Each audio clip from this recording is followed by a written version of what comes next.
Hi, the core word we focused on was help. And the sign for help is like this. That might be really difficult for kids. I was just trying to get their hands together, like in some kind of way, and then just lifting up their hands. It doesn't have to be perfect. It can even be like this. Whatever is going to be easier for your child. If they like to use gestures, then that's something to definitely try to do with them. We did a little book. I can help my grandma. I can help my friend. And we found the grandma or the boy. You know, I would have grandma and maybe an animal, find the grandma.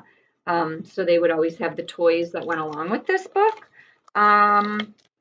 We did do a file folder activity where we were just kind of pointing and reading, help him hold the hamburger, and I would take the kids' hands.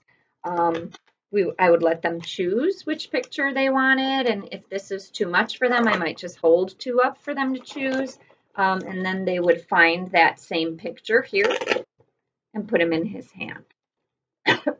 This task was a little bit tricky for a lot of the students. So playing games worked a lot better. So if I would have a toy that required pieces to be put in, I would have those pieces in a container that they could not open. I can show you that right here. I would shake it, and then they maybe weren't able to open it, or if they were able to open it, I was kind of a little bit sneaky, and I would just hold it like this so that they couldn't. And then I would say, oh boy, I need help, help. I would take their hands, sign, or show them the picture and see if they could point to it. Help, help, I need help. And then saying that sound was something that we just kind of played around with. A lot of kids thought that was so funny. So if you want to get your kid to laugh, there were a handful of students who really thought it was hysterical when I would go for the help, help. So just really like if you're noticing anything, I use a lot of gestures and exaggerated sounds. Getting them to focus on my face is super important because if they're looking at you, then they're kind of looking at what you're doing with your mouth and what sound you're saying. Some kids like the way some sounds sound to them, and so they might try and copy that. So it would be really great if even the kids copied you putting their hand to their mouth. And we spoke about imitation being super important for their cognitive and play development. So getting them to imitate things is very helpful.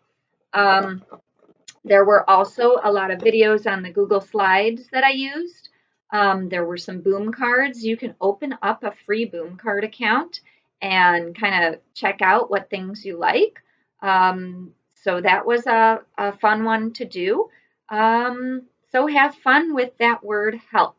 It's a little bit of a trickier concept, but when they're struggling, when they're crying about something, it's a good time to just model it for them, show them the gesture or over exaggerate, help, I need help, and then help them. So the more that we model for our kids, the more that they're able to learn what those words mean. Have fun.